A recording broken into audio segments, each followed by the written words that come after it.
حضرت عیسیٰ علیہ السلام کان دجال کا خاتمہ نبی کریم صلی اللہ علیہ وسلم کی کس تلوار سے کریں گے، اور وہ تلوار اس وقت دنیا میں کہاں موجود ہے؟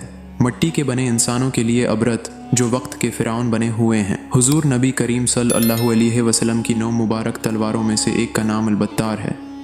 یہ تلوار سرکار دو عالم نبی اکرم حضرت محمد مصطفیٰ صلی اللہ علیہ وسلم کو یثرب کے یہودی قبیلے بنو قینقاع سے مال غنیمت کے طور پر حاصل ہوئی۔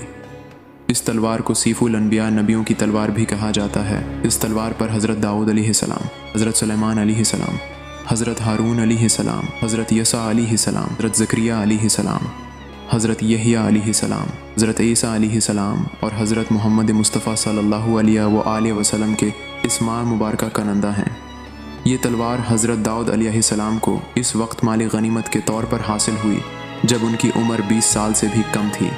اس تلوار پر ایک تصویر بھی بنی ہوئی ہے جس میں حضرت داؤد علیہ السلام کو جالوت کا سر قلم کرتے دکھایا گیا ہے جو اس تلوار کا اصلی مالک تھا۔ تلوار پر ایک ایسا نشان بھی بنا ہوا ہے جو بطرہ شہر کے قدیمی عرب باشندے البادیون اپنی ملکیتی اشیاء پر بنایا کرتے تھے۔ بعض روایات میں یہ بات بھی ملتی ہے کہ یہی وہ تلوار ہے جس سے حضرت عیسیٰ علیہ السلام اس دنیا میں واپس آنے کے بعد کان دجال کا خاتمہ کریں گے اور دشمنانی اسلام سے جہاد کریں گے۔ تلوار کی لمبائی 101 سینٹی میٹر ہے اور آج کل یہ تلوار ترکی کے مشہور زمانہ عجائب گھر توپ کاپی استنبول میں محفوظ ہے۔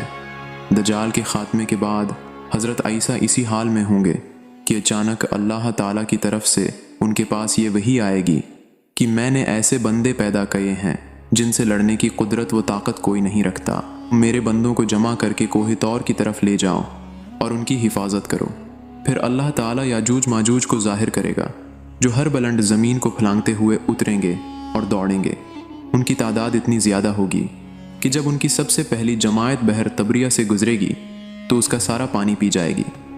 پھر جب اس جماعت کے بعد آنے والی جماعت وہاں سے گزرے گی تو بحر تبریہ کو خالی دیکھ کر کہے گی کہ اس میں بھی کبھی پانی تھا۔ اس کے بعد یاجوج ماجوج آگے بڑھیں گے یہاں تک کہ جبل خمر تک پہنچ جائیں گے جو بیت المقدس کا ایک پہاڑ ہے، اور ظلم و غارت گری اذیت رسانی اور لوگوں کو پکڑنے قید کرنے میں مشغول ہو جائیں گے، اور پھر کہیں گے کہ ہم نے زمین والوں کی ختم کر دیا، چلو آسمان والوں کا خاتمہ کر دیں۔ چنانچہ وہ آسمان کی طرف اپنے تیر پھینکیں گے اور اللہ تعالیٰ ان کے تیروں کو خون آلود کر کے لوٹا دے گا تاکہ وہ اس بھرم میں رہیں کہ ہمارے تیر واقعتاً آسمان والوں کا کام تمام کر کے واپس آئے ہیں۔ گویا کہ اللہ تعالیٰ کی طرف سے انہیں ڈھیل دی جائے گی، اور یہ احتمال بھی ہے کہ وہ تیر فضا میں پرندوں کو لگیں گے اور ان کے خون سے آلودہ ہو کر واپس آئیں گے۔ پس اس میں اس طرف اشارہ ہے کہ دجال کا فتنہ زمین تک ہی محدود نہیں رہے گا بلکہ زمین کے اوپر بھی پھیل جائے گا۔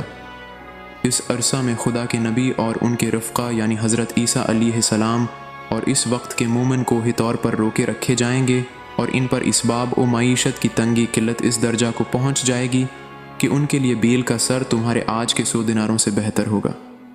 جب یہ حالت ہو جائے گی تو اللہ کے نبی حضرت عیسیٰ علیہ السلام اور ان کے ساتھی یاجوج ماجوج کی ہلاکت کے لیے دعا وزاری کریں گے۔ بس اللہ تعالیٰ ان کی گردنوں میں نغف یعنی کیڑے پڑ جانے کی بیماری بھیجے گا جس سے وہ سب یک بارگی اس طرح مر جائیں گے جس طرح کوئی ایک شخص مر جاتا ہے، یعنی نغف کی بیماری کی شکل میں ان پر خدا کا قہر اس طرح نازل ہوگا کہ سب کے سب ایک ہی وقت میں موت کے گھاٹ اتر جائیں گے۔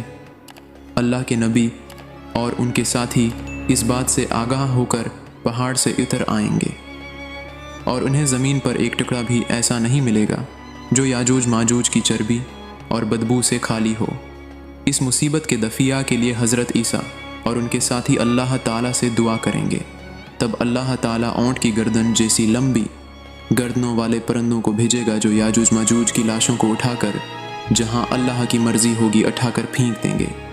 ایک اور روایت میں یہ ہے کہ وہ پرندے ان لاشوں کو فہبل میں ڈال دیں گے۔ فہبل یہ دراصل ایک جگہ کا نام ہے جو بیت المقدس کے علاقہ میں واقع ہے۔ دوسرے معنی گڑھے کے ہیں اور ایک معنی پہاڑ سے گرنے کے ہیں، اور مسلمان یا جوج ماجوج کی کمانوں تیروں اور ترکشوں کو 7 سال تک چلاتے رہیں گے۔ پھر اللہ تعالیٰ ایک زوردار بارش بھیجے گا جس سے کوئی بھی مکان خواہ وہ مٹی کا ہو یا پتھر کا اور خواہ صوف کا ہو نہیں بچے گا۔